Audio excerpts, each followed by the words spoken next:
Commander Hyunwoo of the Vorthic Defense Corps stepped forward. His crystalline body reflected the lights of the assembly hall, creating rainbow patterns that danced across the walls. "If the human believes he can face the destroyers," he announced. In his wind-chime voice, "let him first prove his worth.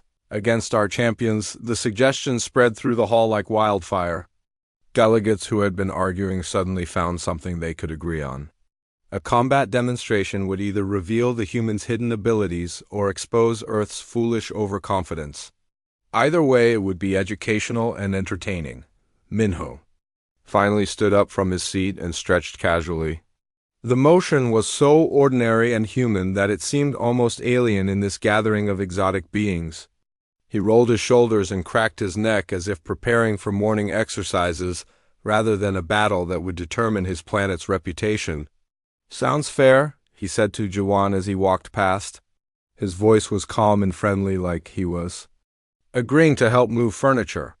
Several translators struggled to convey the casual tone to species that communicated through color changes or electrical pulses. The combat arena was located at the center of the station. It was a circular platform, 50 meters across, surrounded by energy barriers and monitoring equipment. The floor was made of some kind of adaptive material that could change its properties to accommodate different fighting styles and weapon types. Thousands of spectators gathered in the viewing areas around the arena. Some floated in zero gravity sections, while others perched on surfaces designed for their particular anatomy. The excitement was obvious despite the variety of species present. Everyone wanted to see what the mysterious human could do. Minho walked onto the arena floor wearing the same simple clothes he had worn since leaving Earth, jeans and a work shirt with old grease stains on the sleeves. His grandfather's watch caught the arena lights as he moved. He looked around at the gathered aliens and waved again with the same neighborly gesture he had used in the assembly hall. The first challenger entered from the opposite side of the arena. Daewon was a Kaleri warrior who stood 7 feet tall, with natural armor plating covering his blue-scaled skin. His 4 arms each held a different plasma weapon designed for maximum lethality. His species had evolved specifically for warfare over millions of years of constant conflict. The crowd cheered as Daewon raised his weapons in salute. He was a veteran of 30 battles across 20 star systems. His reflexes were enhanced by genetic modification, and his armor could withstand direct hits from starship weapons. Against an unenhanced human from a primitive world, the outcome seemed obvious. Minho stood quietly on his side of the arena with his hands in his pockets. He studied his opponent with the same calm interest he had shown when examining the station's architecture. There was no fear in his posture, no visible preparation for combat. He might have been waiting for a bus rather than facing a legendary warrior. The battle signal sounded. Daewon exploded into motion with inhuman speed. His 4 arms moved independently. As he charged across the arena, plasma beams lanced out from his weapons, creating streaks of deadly energy that could cut through starship hulls. The attack was perfectly coordinated and would have overwhelmed most opponents in the first second. Somehow, Minho was no longer where the attack landed. He had moved with impossible precision, stepping aside at exactly the right moment. The plasma beams passed through empty air while the human glided around them like water flowing around stones. His movement looked effortless and natural, as if he were dancing rather than dodging weapons. Daewon adjusted his attack pattern with the speed of a trained warrior. His 4 arms tracked the human's movement while his legs carried him in a spiral pattern designed to limit his opponent's options. More plasma beams filled the air, creating a deadly web that should have been impossible to escape. Minho moved through the web like it did not exist. He stepped over one beam, ducked under another, and somehow twisted his body to avoid a third without breaking his casual walking pace. His hands remained in his pockets throughout the entire sequence. He seemed to be enjoying the challenge like a pleasant puzzle. The Kaleri warrior's armor began to overheat from the rapid fire. Steam rose from his weapon systems as he pushed them beyond their normal limits. Sweat ran down his scaled face as he realized his attacks were not even close to hitting their target. This should not be possible against any opponent. especially not an unenhanced being from a primitive world. Minho finally moved toward his opponent instead of away. The change happened so suddenly that most spectators missed it. One moment he was avoiding attacks on the far side of the arena. The next moment he was standing directly behind the Kaleri warrior as if he had teleported across the space. Daewon spun around with all four arms, raised to fire at point-blank range. Before he could pull the triggers, Minho reached out with one finger and touched a point on the warrior's neck just below his helmet. The touch was gentle, almost casual, like someone getting another person's attention. The mighty Kaleri warrior collapsed instantly. His weapons clattered to the arena floor as his body went completely limp. He was unconscious before he hit the ground, but his breathing remained steady and peaceful. The touch had been precise enough to shut down his nervous system without causing any permanent damage. The arena fell completely silent. Thousands of alien spectators stared at the scene, trying to process what they had just witnessed. One of the galaxy's most feared warriors had been defeated by a human, who never removed his hands from his pockets until the final moment. Minho knelt beside the unconscious Kaleri and checked his pulse with professional efficiency. Satisfied that his opponent was unharmed, he stood up and looked toward the viewing areas. "Who's next?" he asked in the same casual tone. He had used to accept the challenge. The silence stretched on as delegates tried to understand what they had seen. This was not luck or trickery.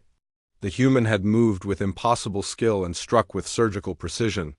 But how could a being from such a young civilization possess abilities that surpassed their greatest champions? Commander Hyanwoo's crystalline form had gone completely clear, which indicated extreme confusion in his species. "Impossible," he whispered. "No unenhanced organic being can move that fast or strike that precisely." "What is this creature in the diplomatic viewing area?" Jiwan watched his friend help the defeated warrior to his feet. Minho spoke quietly to Daewon, who nodded grudgingly and accepted assistance, walking off the arena floor. The human treated his former opponent with obvious respect and concern, as if they were old friends rather than combatants. "Next challenger," General Taekwon announced. His voice carried a note of genuine curiosity that had not been there before. The human had accomplished something that defied his understanding of combat and physics. More tests would be needed to determine the limits of these impossible abilities. The Andromeda Station was unlike anything Jiwan had ever imagined. It stretched across space like a metal city the size of a small moon. Hundreds of different ship designs docked at ports along its surface. Some vessels looked like crystalline flowers, while others resembled living creatures with pulsing organic hulls. The variety was overwhelming and beautiful and terrifying all at once. Their shuttle passed through an energy barrier that felt like diving through warm honey. Jiwan watched through the transparent walls as they entered a massive docking bay filled with beings from across the galaxy. 6 armed creatures in flowing robes haggled over crates of glowing weapons. Tall, thin aliens with silver skin examined holographic star charts. Something that looked like a walking tree discussed battle plans with a group of floating jellyfish. "Well, this is new," Minho said calmly as he watched a group of rock people roll past their landing pad. A guide waited for them at the shuttle door. She introduced herself as Ambassador Suyang from the Kaleri Empire, but she looked nothing like a human, despite having a Korean name. Her blue skin shimmered with scales, and she had 4 arms instead of 2. Her large black eyes studied them with obvious curiosity. "Welcome to Andromeda Station," she said, through a translation device that made her voice sound musical. "The Council is eager to meet Earth's representatives. Your species has quite a reputation for being unpredictable." They followed her through corridors filled with the strangest sights Jiwan had ever seen. Markets sold foods that glowed or moved on their own. Children from a dozen different species played games that defied physics. Artists created sculptures from pure light, while musicians played instruments that existed in 4 dimensions. The smells were just as overwhelming as the sights. Sweet perfumes mixed with metallic odors and things that had no earthly comparison. Minho seemed to enjoy the sensory overload while Jiwan tried to maintain his diplomatic composure. His training had not prepared him for anything like this. How many species belong to the Council? Jiwan asked their guide. Currently 473 member civilizations, Su Yang replied. Though that number changes as some worlds ascend to higher dimensions while others join our alliance. Earth would be 474 if you prove worthy. They pass through security checkpoints that scan them with beams of colored light. Jiwan felt the alien technology probing his mind and body, but the sensation was not unpleasant. Beside him, Minho seemed completely relaxed, as if he traveled through alien space stations every day. The great assembly hall took Jiwan's breath away. It was a sphere the size of a sports stadium with seating arranged in three-dimensional tiers. Delegates from hundreds of worlds floated at different levels, while holographic displays showed star maps and battle formations. The noise was incredible as dozens of languages mixed together in a symphony of alien communication. At the center of the hall, a massive four-eyed being stood before a holographic display of the galaxy.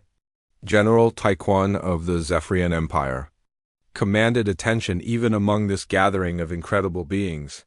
His voice boomed through translation systems as he addressed the assembled delegates. "The destroyer fleet has consumed the Rigel system," he announced. 40 billion souls lost in a single day. Their ships continue toward the galactic core, and nothing we have tried has even slowed their advance. The holographic display showed a spreading darkness across one arm of the galaxy. Red markers indicated destroyed civilizations, while yellow ones showed worlds under attack. The pattern was clear and terrifying. The enemy was moving systematically toward the most heavily populated regions of known space. Every member world must contribute to our defense, General Taekwon continued. This is not a request, but a requirement for survival. Those who hold back resources will face the destroyers alone when they reach your borders. One by one, representatives stood to announce their contributions. The Vorthak offered 50,000 crystal fighters and their most advanced energy weapons. The Macarian Collective pledged 200 robotic warships crewed by artificial intelligences. Even the peaceful Astral Collective promised to send their energy beings to serve as scouts and communication relays. Each announcement brought cheers from the assembly.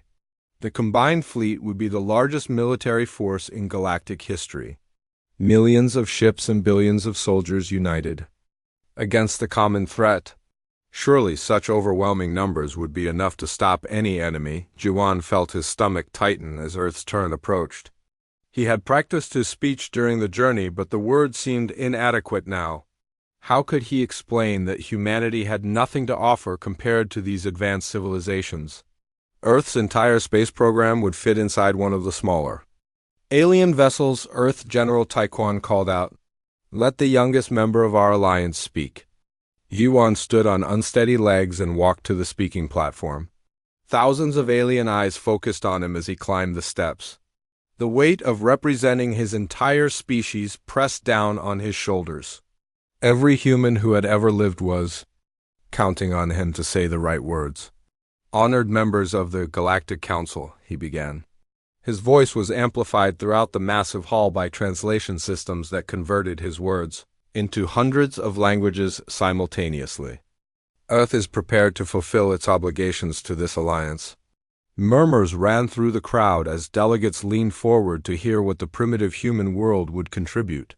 Some seemed amused by the idea that such a young civilization could offer anything useful. Others appeared genuinely curious about humanity's capabilities. G1 took a deep breath and gestured toward Menho, who sat calmly in the observation area. His friend looked completely unbothered by the attention of thousands of alien beings. "We send our representative to join your forces against the destroyer fleet." The hall erupted in confusion and anger. Delegates shouted in languages that sounded like music or thunder or breaking glass. Four-armed beings waved their appendages in outrage, while floating creatures pulsed with colors that probably indicated extreme displeasure. One being, General Taekwon's voice, cut through the chaos.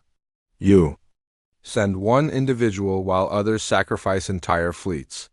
"That is correct," Jawan replied, trying to keep his voice steady. "We believe our representative will prove adequate for the task." The noise level increased as more delegates joined the protests. Some species that had welcomed Earth into the galactic community now looked at humanity with disgust and suspicion. This was either the greatest insult in diplomatic history or a sign that humans were too primitive to understand the magnitude of the crisis they faced. In the observation area, Minho pulled out his grandfather's watch and checked the time. Then he put it away and continued watching the chaos with mild interest, as if he were observing an entertaining but ultimately unimportant sporting event. The backlash was immediate and overwhelming. Ambassador Yuna from the Kaleri Empire slammed all 6 of her fists on her floating desk, making a sound like thunder. Her scales turned bright red, which Jiwan had learned meant extreme anger in her. "Species, you mock our desperate situation?" she shouted through her translator. "We sacrifice thousands of ships and millions of lives, while you send one primitive being." The hall filled with angry voices in dozens of languages. Some delegates stood and pointed at Jiwan with whatever appendages their species used for expressing outrage. Others made sounds that needed no translation to convey their displeasure. The beautiful symphony of alien communication had become a storm of fury directed at humanity. Commander Hyunwoo of the Vorthic Defense Corps rose from his crystalline chair. His entire body was made of living crystal that refracted light into rainbow patterns. When angry, those patterns turned sharp and jagged like broken glass. "Perhaps the humans do not understand what we face," he said. His voice sounded like wind chimes in a hurricane. "The destroyer fleet has eliminated civilizations that existed before your son was born." Jiwan remained at the speaking platform even though every instinct told him to run and hide. His diplomatic training was the only thing keeping him upright as thousands of alien beings expressed their outrage. Some species were making gestures that were obviously threats, while others seemed to be discussing whether Earth should be expelled from the council immediately. "Our ships can level mountains," called out a delegate that looked like a giant insect. "Our soldiers are bred for war across generations. What can one human do that entire armadas cannot accomplish?" The questions came faster than Jiwan could answer them. How many wars had Earth fought? What was humanity's greatest military achievement? Did they understand that entire star systems had been consumed by the enemy? Each question revealed how primitive Earth seemed compared to these ancient galactic powers. In the observation area, Minho watched the proceedings with the same calm expression he had worn since arriving at the station. Several alien delegates had noticed his relaxed demeanor and were pointing him out to their colleagues. Some seemed to interpret his calmness as stupidity, while others appeared to find it insulting. A delegate from the Astral Collective floated down to get a closer look at the human representative. Her energy form pulsed with colors that indicated curiosity mixed with contempt. "This being shows no fear," she observed. "Either he does not understand the danger or his species lacks the intelligence to comprehend their situation, perhaps both," replied a Macarian robot whose red optical sensors focused on Minho like targeting systems. "Their civilization has existed for barely 50,000 years. They have not even achieved faster than light travel without our assistance. What could they possibly contribute to a galactic war?" Minho pulled out his grandfather's watch again and checked the time. The simple gesture somehow made the alien observers even more confused and angry. Here was a being from a primitive world acting as if he had somewhere else to be during the most important military gathering in galactic history. General Taekwon raised his massive four-armed form to restore order. His booming voice cut through the chaos like a sword through silk. "Silence," he commanded. "Let the human explain their reasoning before we pass judgment." The whole gradually quieted, but the anger remained visible in the postures and colors and energy patterns of the assembled delegates. Jiwan felt sweat running down his back despite the perfect climate control of the station. This was not going according to any plan he had imagined. "We understand the threat completely, General," Jiwan said, trying to project confidence he did not feel. "The destroyer fleet has never been defeated. Their ships can crack planets in half.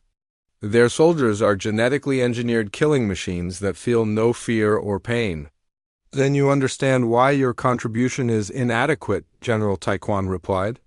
We need weapons and ships and soldiers in numbers beyond counting. We need the combined might of every civilization working together. You offer us one individual from a species that has never fought a space battle. We offer you what Earth can best provide, Jiwan said. Our calculations show that transporting and supplying a traditional army across interstellar distances would consume resources that could be better used elsewhere. Instead, we send someone who can accomplish the mission more efficiently, the statement only increased the confusion and anger in the room. How could efficiency matter when facing an enemy that had never been stopped? The destroyer fleet had overwhelmed civilizations with technology thousands of years ahead of humanity. Individual skill or efficiency meant nothing against such overwhelming power. Ambassador Suyao, who had guided them from their shuttle, looked genuinely concerned. Her blue scales had turned pale, which indicated worry in her species. Perhaps the humans misunderstood our message, she suggested.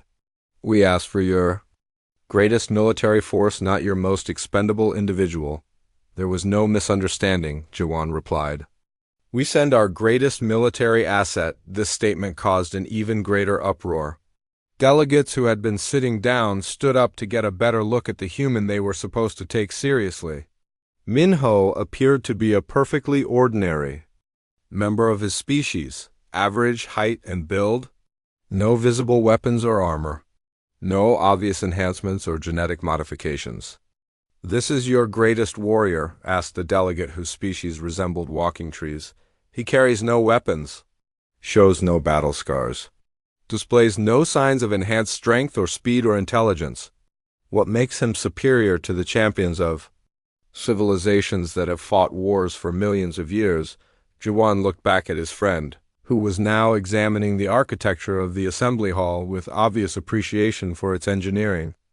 Minho noticed the attention and gave a small wave to the thousands of staring aliens as if greeting neighbors over a fence.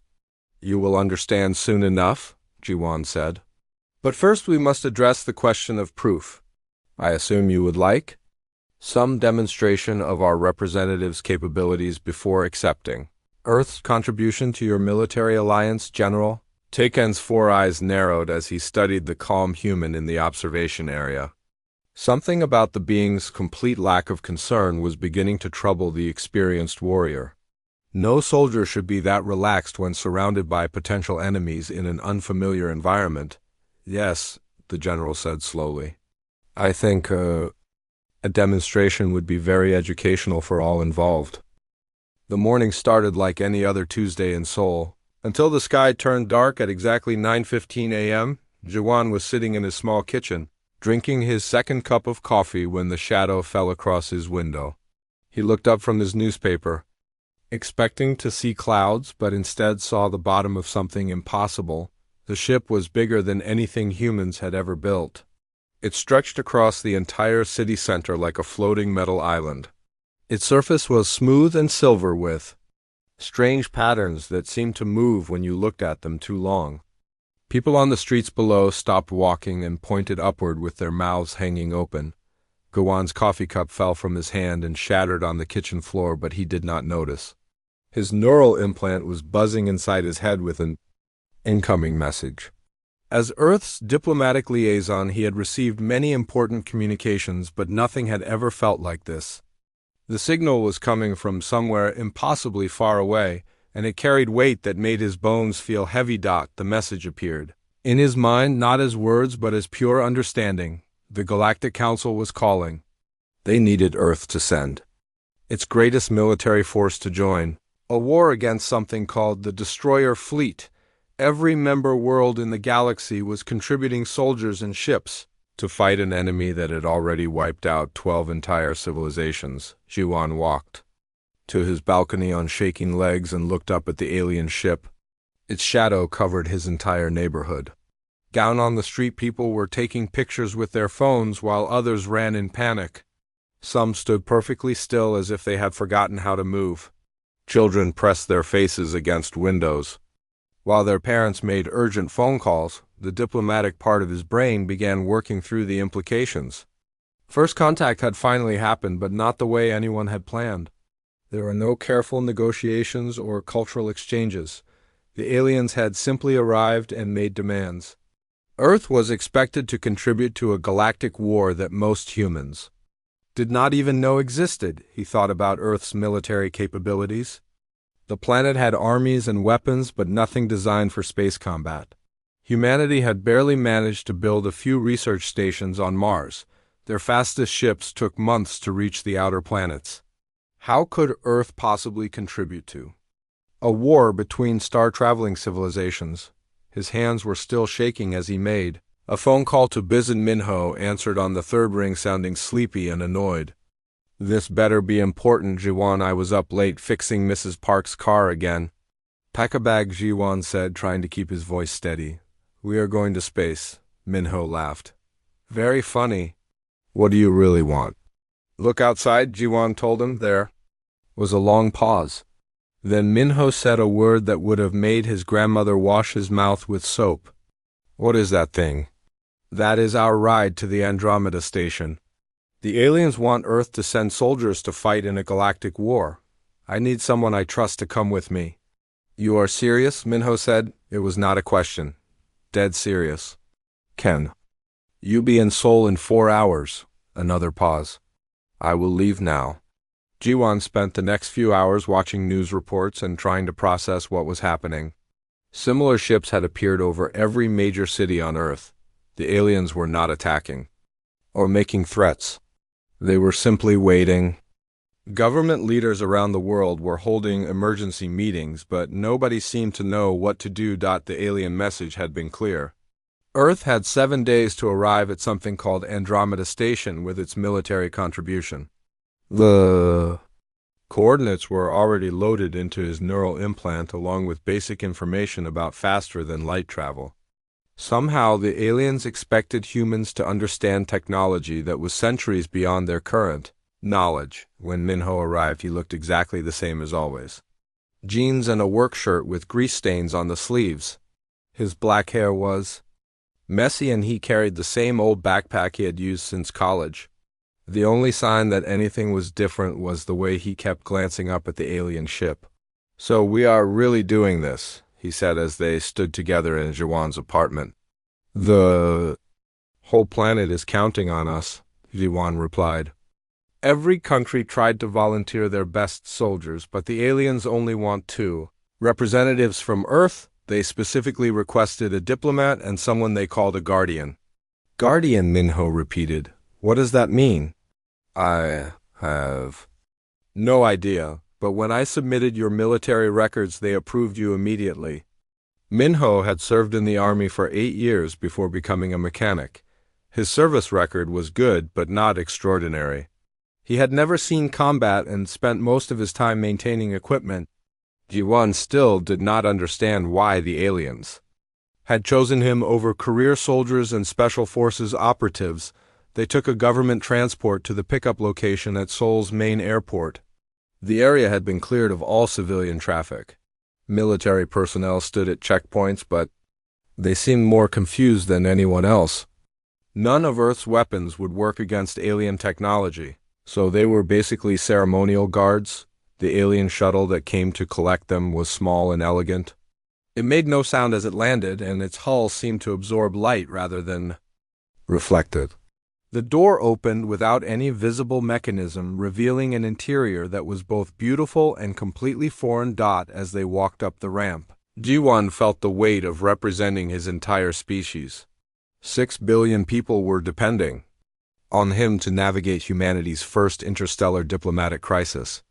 Behind him, Minho whistled softly as he looked around the shuttle's interior. "Nice ride?"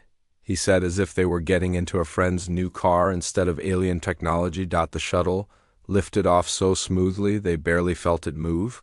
Through the transparent walls they watched Earth shrink below them until it became a blue marble floating in black space. Neither man spoke as they saw their home planet from a perspective that no human had ever experienced before. Ahead of them lay the unknown, a galactic council filled with alien species. a war against an enemy that destroyed entire civilizations. The responsibility of representing humanity in its first encounter with the wider universe. Jiwang gripped his diplomatic briefcase tighter while Minho pulled out his grandfather's old watch and checked the time as if they were simply running. Late for an appointment, the shuttle accelerated toward the stars, carrying Earth's hopes into the vast darkness of space. More challengers entered the arena, each more formidable than the last. Sungmin was a Macarian soldier whose body was entirely robotic. His titanium frame housed weapon systems and defensive shields that made him nearly indestructible. Plasma cannons emerged from his shoulders while his arms transformed into spinning blade arrays. The mechanical warrior advanced with calculated precision. His optical sensors tracked every movement while his computer brain analyzed thousands of attack patterns per second. He had been designed specifically to counter organic opponents, and his creators had included every advantage technology could provide. Minho waited patiently as the robot prepared its assault. He seemed genuinely interested in the mechanical being's construction. When Sunman finally attacked with coordinated weapons fire and spinning blades, Minho simply stepped forward and placed his palm against the robot's chest. The mechanical warrior stopped instantly. All of his weapons retracted and his optical sensors went dark. He remained standing but completely motionless, like someone had switched him off. 12 seconds from start to finish. Minho patted the robot's shoulder gently before walking back to his starting position. The crowd's confusion was growing with each victory. How had the human disabled advanced technology with a simple touch? Macarian robots were specifically designed to resist electromagnetic pulses and cyber attacks. Yet somehow the primitive being had shut down their champion without using any visible weapon or device. Young-ho entered next. The Telari warrior floated above the arena floor, surrounded by a nimbus of psychic energy. His large brain case pulsed with light as he read Minho's thoughts and emotions. Telepathic abilities allowed him to predict his opponent's actions before they happened. No purely physical being should be able to surprise him. The psychic warrior's eyes widened in shock as he tried to penetrate Minho's mind. Instead of thoughts and emotions, he found something like looking into deep, still water. There was awareness there, but it was unlike any consciousness he had ever encountered. It was vast and calm and completely present in each moment. Young-ho launched himself forward using telekinetic force while his mind probed for weaknesses in his opponent's mental defenses. He could move objects with his thoughts and create barriers of pure psychic energy. His attacks operated on multiple levels, simultaneously physical and mental. Minho moved through the psychic assault like walking through a gentle breeze. The telekinetic attacks that should have crushed him seemed to flow around his body without making contact. When he reached out to touch the floating Telari warrior, his hand passed through defensive barriers as if they were made of mist. 8 seconds.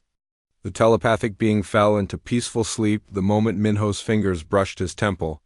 His psychic energy faded as he drifted to the arena floor, supported by the human's gentle grip. Another impossible victory against an opponent whose abilities should have made defeat unthinkable. Haijin entered the arena as pure energy.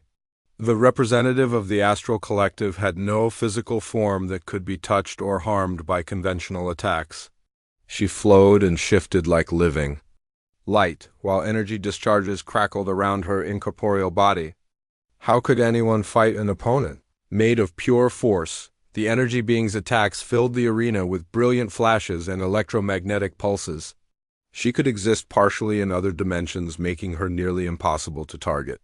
Her energy form could pass through solid matter or become dense enough to strike with incredible force. Minho watched the display of power with obvious appreciation for its beauty. The dancing lights and flowing energy patterns seemed to fascinate him more than threaten him. When Haijin swept toward him in a concentrated beam of pure force, he simply reached out as if greeting an old friend. His hand touched something that should not have been touchable. The energy being solidified at the point of contact, and Minho guided her gently to the arena floor. 15 seconds from start to finish. Haijin's energy form stabilized into a humanoid shape, and she fell into the same peaceful sleep that had claimed the previous challengers. The arena had become completely silent.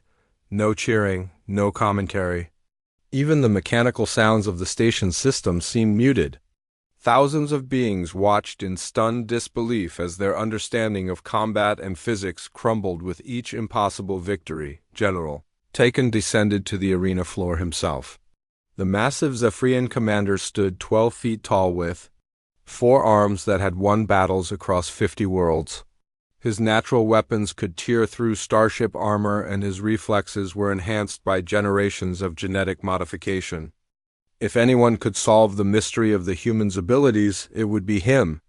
"I have fought for 300 years, the general announced as he entered the arena. "I have defeated champions from every corner of the galaxy.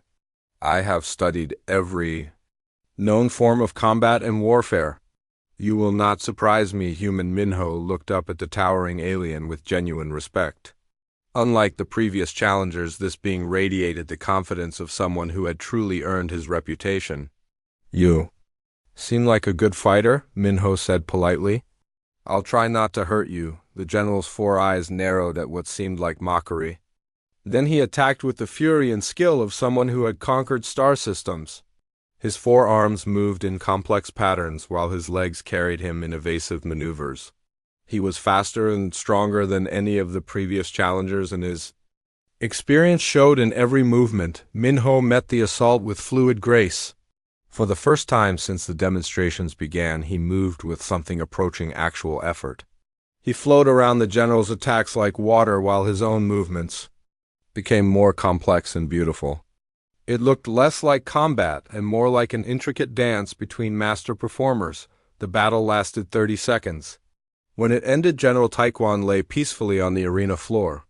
He was completely unharmed, but unable to remember exactly how he had been defeated. His last clear memory was launching his opening attack. Everything after that was a blur of impossible movement and gentle precision. Minho helped the massive alien to his feet with respectful courtesy. He even bowed slightly, as if thanking the general for an enjoyable sparring session. His behavior throughout the entire demonstration had been that of someone participating in friendly exercises rather than potentially deadly combat. The watching delegates finally began to understand that they were witnessing something beyond their experience. This was not advanced technology or genetic enhancement. The human moved with a kind of perfection that transcended normal physical limitations. He seemed to exist in harmony with the universe itself. Jiwan stood in the diplomatic viewing area, watching his friend dust off his simple clothes. 7 consecutive victories against champions from across the galaxy. Each opponent had possessed abilities that should have made them unbeatable, yet Minho had defeated them all with gentle efficiency. "You asked why Earth sent no army?" Jiwan said into the shocked silence. His voice carried clearly through the arena's acoustic systems. "The truth is, we considered it. We calculated the resources needed to transport and supply millions of soldiers across interstellar distances." He paused as thousands of alien eyes focused on him. "We realized there was a more efficient solution. Why send an army when one human is enough?" The destroyer fleet arrived 3 days later like a shadow falling across the stars. Their ships were living nightmares that fed on the life force of conquered worlds. Black organic hulls pulsed with veins of dark energy, while weapon ports opened like hungry mouths. The very sight of them filled experienced warriors with primal terror. 1 million allied vessels formed defensive lines around the Andromeda station. Ships from hundreds of worlds created the largest military formation in galactic history. Crystalline fighters from the Vorthek defense corps flew alongside Kalari battleships and Macarian robot vessels. Every species had contributed their finest weapons and bravest soldiers. On the command ship, military leaders made final preparations for what they expected to be the fight of their lives. General Tychon studied tactical displays while his staff coordinated the movements of the massive fleet. Despite their overwhelming numbers, everyone knew they were facing an enemy that had never been defeated. Minho sat quietly in a corner of the command center reading a book he had brought from Earth. The simple paperback looked absurdly ordinary, surrounded by advanced alien technology and holographic battle displays. Occasionally, he would look up to watch the preparations with mild interest before returning to his reading. "The enemy fleet contains over 50,000 vessels," reported Commander Hyunwoo. His crystalline form flickered with patterns that indicated extreme stress. Each ship is capable of destroying a planet. Their combined firepower exceeds our defensive capabilities by a factor of 10. Admiral Suyang of the Kaleri Empire checked her weapon systems one final time. Her 6 arms moved efficiently across control panels while her scaled face remained determined despite the odds they faced. "All ships report ready for combat, General. We await your orders." Minho closed his book and stood up. The simple movement somehow drew everyone's attention even though he had not made any sound. He walked to the main view screen and studied the approaching enemy fleet with the same calm expression he had worn throughout his time at the station. "I'll need a small shuttle," he said to General Taekwon. "Something fast enough to reach the enemy fleet before they get too close to your ships." The general's 4 eyes studied the human with a mixture of respect and concern. The arena demonstrations had proven that Minho possessed extraordinary abilities, but this was different. The destroyer fleet had eliminated entire civilizations. Even the most skilled individual fighter could not hope to face such overwhelming numbers. "The enemy ships are protected by shields that can deflect our most powerful weapons," the general explained. "Their hulls are made of living metal that can regenerate damage faster than we can inflict it. Even if you could reach their fleet, what could one being accomplish against such defenses?" "I won't know until I try," Minho replied with a slight smile, "but I think it will work out fine." A volunteer pilot named Soman stepped forward. She was a young Kaleri woman who had distinguished herself during previous battles against smaller enemy forces.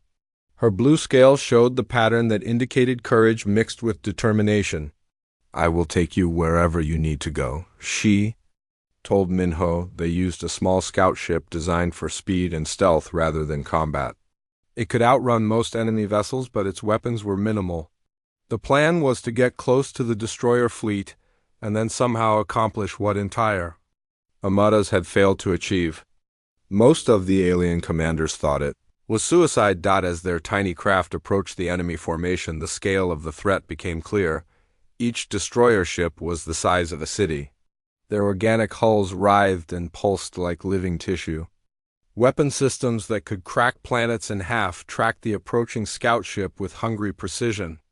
"Energy buildup detected," Soman reported. Her voice remained steady despite the fear that showed in her scale patterns. "They're preparing to fire with enough force to vaporize a moon?" "Impact in 10 seconds, the weapons fired. Beams of dark energy lanced out from dozens of ships, creating a web of destruction that could annihilate anything in known space. The concentrated firepower struck the scout ship directly in a blaze of light that temporarily blinded the sensors of watching Allied vessels. When the energy faded, the small ship remained completely intact. Minho floated outside its hull wearing only a simple spacesuit. The most powerful weapons in the galaxy had struck him directly, yet he appeared unharmed. He drifted peacefully in the void between the 2 massive fleets like someone taking a pleasant swim. "Impossible," whispered Admiral Suyang. "Nothing can survive that level of destructive force." The energy output was equivalent to a supernova. Minho began moving through the enemy fleet. He touched each destroyer ship with his gloved hands as he passed. The contact looked gentle, almost casual, like someone patting a friendly animal. But wherever he touched, the living vessels simply stopped functioning. One by one, the nightmare ships went silent. Their pulsing hulls became still, and their weapon systems powered down. The malevolent consciousness that drove them was replaced by calm quietude. It was like watching someone turn off lights in a dark house room by room. The process took exactly 1 hour. 50,000 ships that had terrorized the galaxy for decades were neutralized by a single human who treated the impossible as routine. The destroyer fleet that had never been stopped or even slowed was rendered harmless by gentle touches from bare hands. In the command center of the Allied fleet, thousands of military officers stared at their displays in stunned silence. Every sensor confirmed what their eyes could barely accept. The greatest threat in galactic history had been eliminated without firing a single shot. The war was over. Minho returned to the scout ship and accepted a ride back to the Allied fleet. He seemed slightly tired from his exertion but otherwise unchanged by his impossible accomplishment. When reporters asked him how he had done it, he simply said that the enemy ships had seemed lonely and needed help finding peace. General Tychoon met them at the docking bay. The massive Zephyrian commander looked at the human with something approaching religious awe. How was all he managed to say. Sometimes you just have to ask nicely, Minho replied. He pulled out his grandfather's watch and checked the time. Is there somewhere I can get a cup of coffee on this station? All that floating around made me thirsty. The victory celebration lasted for days, but Minho spent most of it reading his book in quiet corners. When delegates approached to thank him or ask about his abilities, he was polite but offered no explanations. He seemed genuinely puzzled by their amazement at what he considered a simple job well done. Earth was formally welcomed into the Galactic Council with full membership and voting rights. The planet that had seemed too primitive to contribute anything meaningful was now recognized as home to beings of extraordinary capability. Trade agreements and cultural exchanges followed as the galaxy sought to understand humanity better, but the real lesson had already been learned. Sometimes the greatest strength comes not from armies or weapons, but from individuals who understand that every problem has a solution if you approach it with the right perspective. The galaxy had discovered why Earth needed no fleet. When you have someone who can end wars with gentle touches, one person really is enough.